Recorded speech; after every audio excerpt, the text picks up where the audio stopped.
சட்டம் அதிகாரம் 32. வானங்களே, நான் பேசுவேன், செவி கொடுப்பீர். பூவுலகே, என் சொல்லை உற்று கேள். பெருமழை பைந்தளிர் மீது பொழிவது போல், மென்சாரல் பசும்புல் மீது விழுவது போல் என் அறிவுரை மழையென பெய்திடுக. என் சொற்கள் பனியென இறங்கிடுக. நான் ஆண்டவரின் பெயரை பறைசாற்றுவேன். நம் கடவுளின் மாட்சியை பாராட்டுவேன். அவரே பாறை, அவர் செயல் நிறைவானது. அவர்தம் வழிகள் அனைத்தும் நீதியானவை. வஞ்சகமற்ற உண்மைமிகு இறைவன், அவரே நீதியும் நேர்மையும் உள்ளவர். அவர்தம் கேடுகெட்ட பிள்ளைகள் அவரிடம் பொய்மையாய் நடந்து கொண்டனர். அவர்கள் நெறி பிறழ்ந்த வஞ்சகமிக்க தலைமுறையினர். ஞானமற்ற மதிகெட்ட மக்களே, ஆண்டவருக்கு நீங்கள் அளிக்கும் கைமாறு இதுதானா? உங்களை படைத்து உருவாக்கி நிலைநிறுத்திய உங்கள் தந்தை அவரல்லவா? பண்டைய நாள்களை நினைத்துப்பார். பல தலைமுறையின் ஆண்டுகளை கவனித்துப்பார். உன் தந்தையிடம் கேள், அவர் உனக்கு அறிவிப்பார். பெரியோரிடம் கேள், அவர்கள் உனக்கு சொல்வர். உன்னதமானவர் வெவ்வேறு இனங்களுக்கு உரிமை சொத்துக்களை பங்கிட்ட போது, ஆதாமின் பிள்ளைகளை அவர் பிரித்த போது, இஸ்ரேல் மக்களின் எண்ணிக்கைக்கு ஏற்ப மக்கள் இனங்களின் எல்லைகளையும் திட்டமிட்டார். ஆண்டவரின் பங்கு அவர்தம் மக்களே. அவரது உரிமை சொத்து யாக்கோபே. பால்வெளியில் அவர் அவனை கண்டார். வெறுமையான ஓலமிடும் பாலையில் அவனை கண்டார். அவர் அவனை பாதுகாத்து பேணினார். கண்ணின் மணியென அவனை காத்தருளினார். கழுகு தம் கூட்டின் மேல் அசைந்தாடி தன் குஞ்சுகளின் மேல் படர்ந்து அணைப்பது போலும், தன் சிறகுகளை விரித்து அவற்றை சுமந்து செல்வது போலும், அவற்றை தன் சிறகுகளில் சுமப்பது போல் ஆண்டவர் ஒருவரே அவனை வழிநடத்தினார். வேற்று தெய்வங்கள் அவனோடு இருந்ததில்லை. பூ உலகின் முகடுகளில் அவனை வாழச் செய்தார். வயல்வெளியின் விளைச்சலை அவன் உண்டான். கண்மலை தேனை அவன் சுவைத்தான். கற்பாறை எண்ணெயை பயன்படுத்தினான். பசுவின் வெண்ணெயையும் ஆட்டின் பாலையும் பாசானின் மேயும் செம்மறிக்கிடாய் வெள்ளரிக்கிடாய் இவற்றின் கொழுப்பையும் கொழுமையான கோதுமையையும் இரத்தம் போன்ற முந்திரி சாற்றையும் அவர்கள் உண்ணும்படி ஆண்டவர் கொடுத்தார். ஆனால் கொழுத்த காளை மார்பிலே பாய்ந்தது. எசுரூன் கொழுத்து பருத்து முரடானான். தன்னை படைத்த கடவுளை விட்டு அவன் விலகினான். தனது மீட்பின் பாறையை எள்ளி நகைத்தான். வேற்று தெய்வங்களால் அவருக்கு எரிச்சலூட்டினர். அருவருப்புகளால் அவருக்கு சினமூட்டினர். இறை அல்லாத பேய்களுக்கு பலி செலுத்தினர். அவர்கள் அறியாத வேற்று தெய்வங்களுக்கு, நேற்று முளைத்த புதிய தெய்வங்களுக்கு, உங்கள் முன்னோர் அஞ்சாத அவற்றிற்கு பலியிட்டனர். உன்னை ஈன்ற பாறையை புறக்கணித்தாய். உன்னை உருவாக்கின கடவுளை மறந்துவிட்டாய். தன் மைந்தரும் தன் மகளிரும் தமக்கு சினமூட்டியதை ஆண்டவர் கண்டு அவர்களை இகழ்ந்து ஒதுக்கினார். அவர் உரைத்தார், எனது முகத்தை அவர்களிடமிருந்து மறைத்து கொள்வேன். அவர்களது முடிவு என்னவென்று நான் கவனித்துக் கொள்வேன். ஏனெனில் அவர்கள் கேடுகெட்ட தலைமுறையினர், நேர்மை அறவே அற்ற பிள்ளைகள். இல்லாத தெய்வத்தால் எனக்கு எரிச்சலூட்டினர். அவர்களின் சிலைகளால் எனக்கு சினமூட்டினர். ஒன்றுமில்லாத இனத்தால் அவர்களுக்கு எரிச்சலூட்டுவேன். மதிக்கெட்ட வேற்றினத்தால் அவர்களுக்கு சினமூட்டுவேன். எனது சினத்தில் நெருப்பு பொறி தெறிக்கும். கீழுலகின் அடிமட்டம் வரை அது எரிக்கும். பூ உலகையும் அதன் விளை பலன்களையும் அழிக்கும். மாமலைகளின் அடித்தளமே தீப்பற்றி எரியும். தீங்குகளை அவர்கள் மேல் கொட்டி குவிப்பேன்.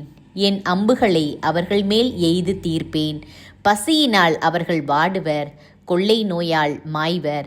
கொடிய வாதைகளால் மடிவர். விலங்குகளின் பற்களுக்கு இரையாவர். புழுதியில் ஊறும் நச்சு பூச்சிகளால் மடிவர்.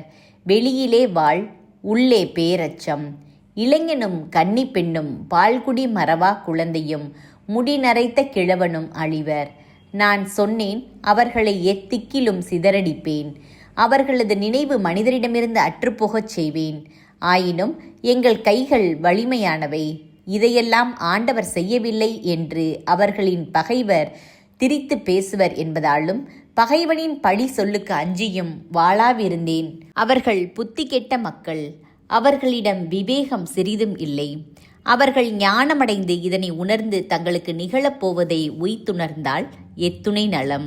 ஒரே ஆள் 1000 பேரை துரத்துவதும் 2 பேர் 16,000 பேரை விரட்டுவதும் அவர்களது பாறை அவர்களை விற்றுவிட்டதாலன்றோ? அவர்களின் கடவுள் அவர்களை கைவிட்டதால் அன்றோ?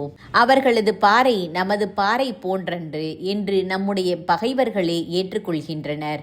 அவர்களது கொடி முந்திரி சோதோமிலிருந்து வருவதாகும், கொமோராவின் வயல்வெளியிலிருந்து வருவதாகும்.